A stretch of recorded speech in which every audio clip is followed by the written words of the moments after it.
हरे कृष्णा सभी भक्तों को राधे राधे। तो आज मैं श्रीमद् भागवत महापुराण के 10वां स्कंद का पाठ कर रही हूँ, जिसमें भगवान श्री कृष्ण कुब्जा के घर जाएंगे और अक्रूर जी के घर जाएंगे। तो पाठ करने से पहले मैं भगवान नाम ले लेती हूँ। श्री कृष्ण गोविंद हरे मुरारे, हे नाथ नारायण वासुदेव।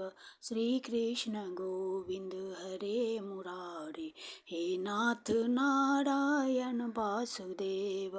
हरे कृष्ण कृष्ण कृष्ण हरे हरे, हरे राम राम राम हरे हरे। हरे कृष्ण कृष्ण कृष्ण हरे हरे, हरे राम राम राम हरे हरे।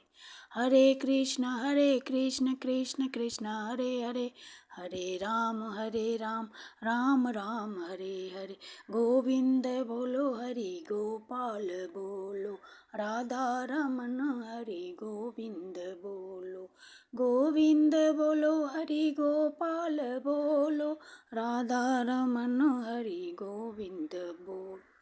गोविंद बोलो हरि गोपाल बोलो। बोलिए श्रीमद् भागवत भगवान की जय। श्री सुखदेव जी महाराज की जय, सदगुरुदेव की जय, भक्तों की जय, साधु संतों की जय। श्री सुक उवाच अथ विज्ञाय भगवान सर्वात्मा सर्वदर्शनः, सैरन्ध्र्याः कामतप्तायाः प्रियमिच्छन् गृहं ययौ। अब हिंदी अनुवाद में श्री सुखदेव जी कहते हैं, परीक्षित, तदनंतर सबके आत्मा तथा सब कुछ देखने वाले भगवान श्री कृष्ण अपने से मिलन की आकांक्षा रखकर व्याकुल हुई कुब्जा का प्रिय करने, उसे सुख देने की इच्छा से उसके घर गए। कुब्जा का घर बहुमूल्य सामग्रियों से संपन्न था। उसमें श्रृंगार रस का उद्दीपन करने वाली बहुत सी साधन सामग्री भी भरी हुई थी। मोती की झालरें और स्थान स्थान पर झंडियाँ भी लगी हुई थी। चंदोवे तने हुए थे, सेंजें बिछाई हुई थी और बैठने के लिए बहुत सुंदर सुंदर आसन लगाए हुए थे। धूप की सुगंध फैल रही थी, दीपक की शिखाएं जगमगा रही थी। स्थान स्थान पर फूलों के हार और चंदन रखे हुए थे। भगवान को अपने घर आते देख कुब्जा तुरंत हड़बड़ाकर अपने आसन से उठ खड़ी हुई और सखियों के साथ आगे बढ़कर उसने विधि पूर्वक भगवान का स्वागत सत्कार किया। फिर श्रेष्ठ आसन आदि देकर विविध उपचारों से उनकी विधि पूर्वक पूजा की। कुब्जा ने भगवान के परम भक्त उद्धव जी की भी समुचित रीति से पूजा की, परंतु वे उसके सम्मान के लिए उसका दिया हुआ आसन छूकर धरती पर ही बैठ गए। अपने स्वामी के सामने उन्होंने आसन पर बैठना उचित न समझा। भगवान श्री कृष्ण सच्चिदानंद स्वरूप होने पर भी लोकाचार का अनुकरण करते हुए तुरंत उसकी बहुमूल्य सेज पर जा बैठे। तब कुब्जा स्नान, अंगराग, वस्त्र, आभूषण, हार, गंध इत्यादि तांबूल और सुधा सब आदि से अपने को खूब सजाकर लीलामयी लजीली मुस्कान तथा हाव भाव के साथ भगवान की ओर देखती हुई उनके पास आई।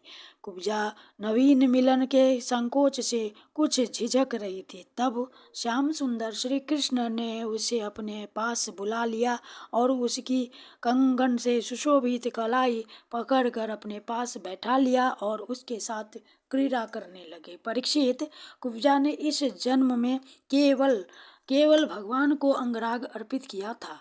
उसी एक शुभ कर्म के फलस्वरूप उसे ऐसा अनुपम अवसर मिला।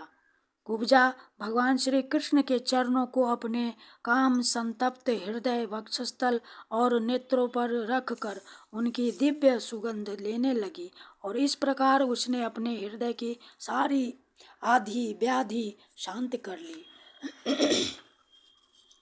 वक्षस्थल से सटे हुए आनंद मूर्ति प्रियतम श्याम सुंदर का अपनी दोनों भुजाओं से गाढ़ करके कुब्जा ने दीर्घ काल से बढ़े हुए विरह ताप को शांत किया। परीक्षित, कुब्जा ने केवल अंगराग समर्पित किया था, उतने से ही उसे उन सर्वशक्तिमान भगवान की प्राप्ति हुई, जो कैवल्य मोक्ष के अधीश्वर हैं और जिनकी प्राप्ति अत्यंत कठिन है।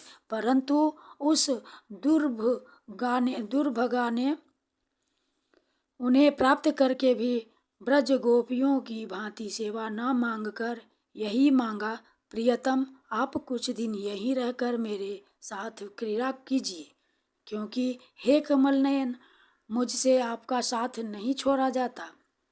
परीक्षित, भगवान श्री कृष्ण सबका मान रखने वाले और सर्वेश्वर हैं। उन्होंने अभीष्ट वर देकर उसकी पूजा स्वीकार की और फिर अपने प्यारे भक्त उद्धव जी के साथ अपने सर्व सम्मानित घर पर लौट आए। परीक्षित, भगवान ब्रह्मा आदि समस्त ईश्वरों के भी ईश्वर हैं। उनको प्रसन्न कर लेना भी जीव के लिए बहुत ही कठिन है। जो कोई उन्हें प्रसन्न करके उनके विषय सुख मांगता है, वह निश्चय ही दुर्बुद्धि है, क्योंकि वास्तव में विषय सुख अत्यंत तुच्छ नहीं के बराबर है। तदनंतर एक दिन सर्वशक्तिमान भगवान श्री कृष्ण बलराम जी और उद्धव जी के साथ अक्रूर जी की अभिलाषा पूर्ण करने और उनसे कुछ काम लेने के लिए उनके घर गए।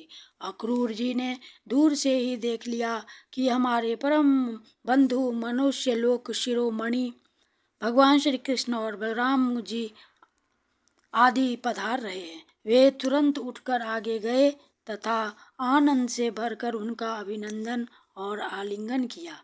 अक्रूर जी ने भगवान श्री कृष्ण और बलराम जी को नमस्कार किया तथा उद्धव जी के साथ उन दोनों भाइयों ने भी उन्हें नमस्कार किया।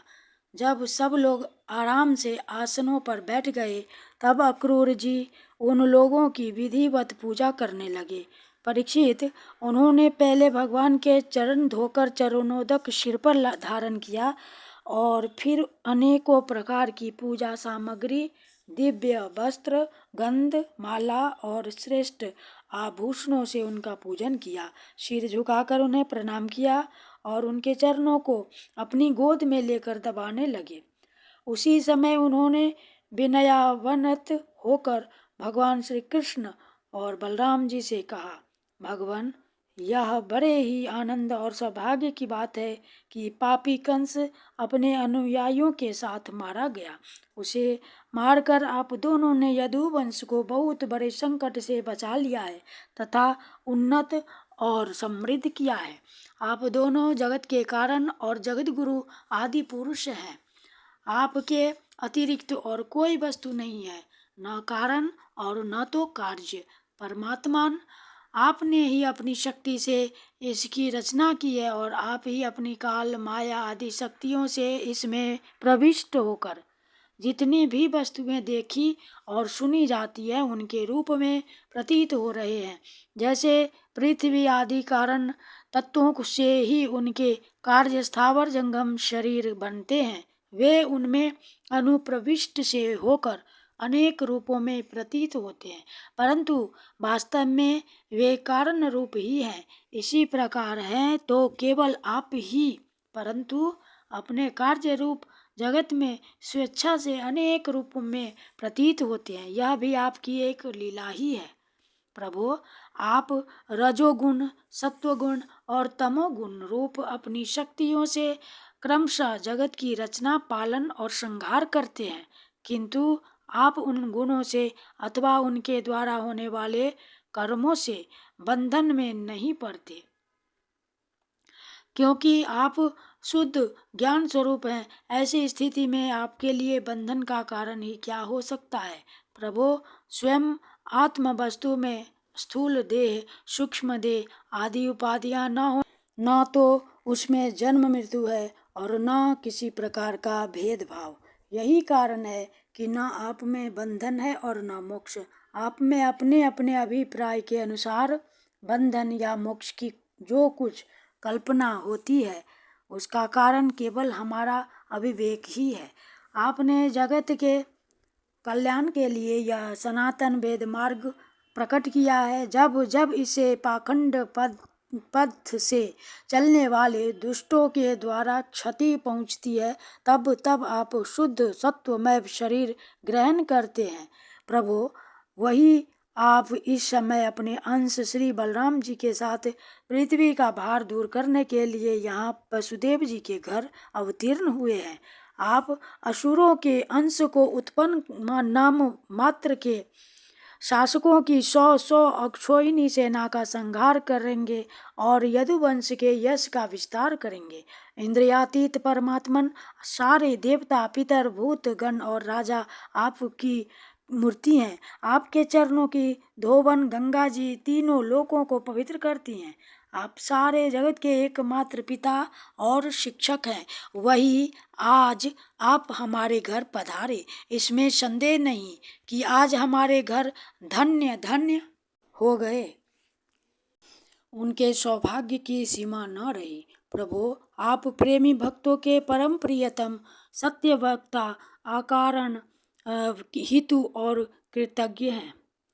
जरा सी सेवा को भी मान लेते हैं, भला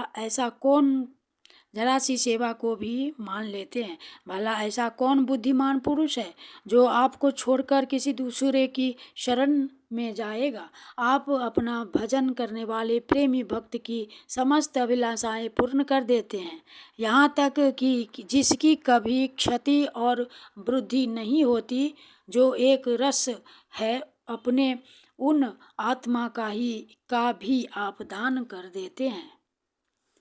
भक्तों के कष्ट मिटाने वाले और जन्म मृत्यु के बंधन से छुड़ाने वाले प्रभु, बड़े बड़े योगी राज और देवराज भी आपके स्वरूप को नहीं जान सकते, परंतु हमें आपका साक्षात दर्शन हो गया। यह कितने सौभाग्य की बात है।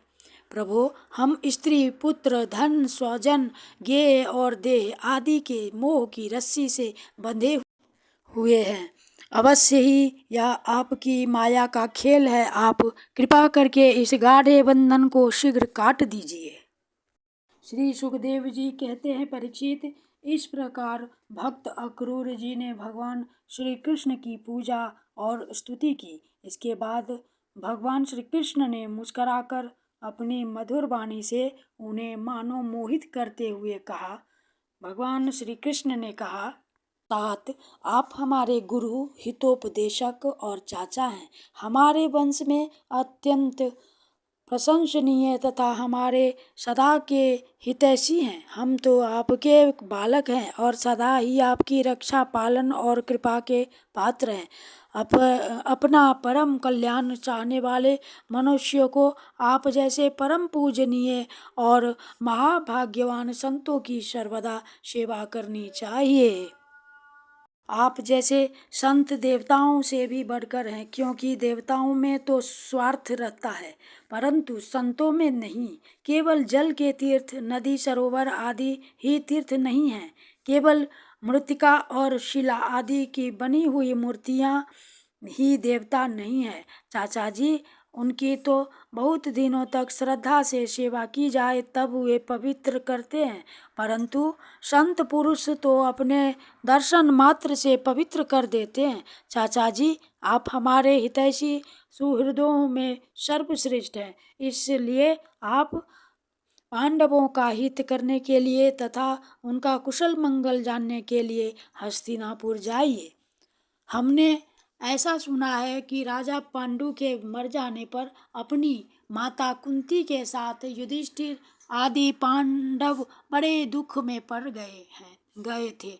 अब राजा धृतराष्ट्र उन्हें अपनी राजधानी हस्तिनापुर में ले आए हैं और वे वहीं रहते हैं। आप जानते ही हैं कि राजा धृतराष्ट्र एक तो अंधे हैं और दूसरे उनमें मनोबल की भी कमी है। उनका पुत्र दुर्योधन बहुत दुष्ट है और उसके अधीन होने के कारण वे पांडवों के साथ अपने पुत्रों जैसा समान व्यवहार नहीं कर पाते।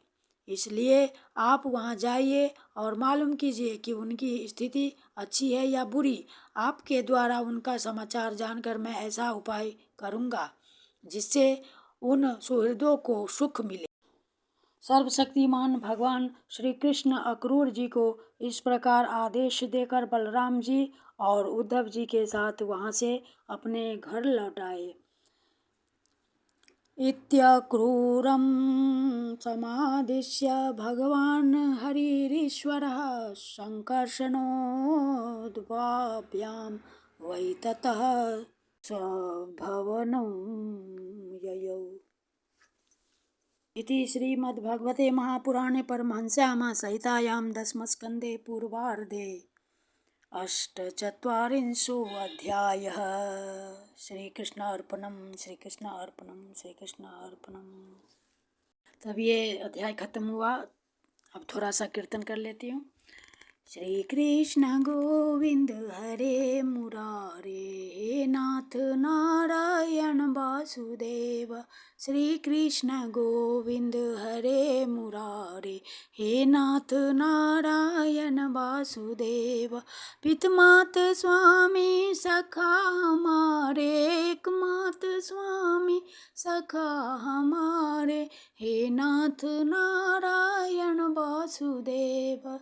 श्री कृष्ण गोविंद हरे मुरारे, हे नाथ नारायण वासुदेव, हे नाथ नारायण वासुदेव, हे नाथ नारायण वासुदेव, हे नाथ नारायण वासुदेव।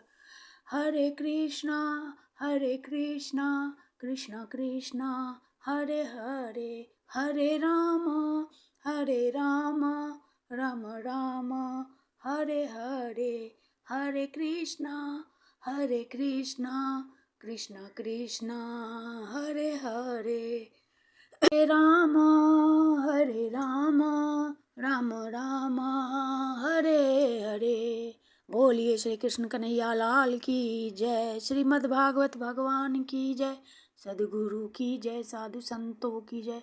श्री वृंदावन बिहारी लाल की जय। जय श्री राधे, जय जय श्री राधे, जय जय श्री राधे श्याम। श्री वृंदावन धाम की जय। धर्म की जय हो, अधर्म के नाश हो, प्राणियों में सद्भावना हो, विश्व का कल्याण हो। जय श्री राम, जय श्री कृष्ण। हरि बोल। हरे नमः, हरे नमः, हरे नमः।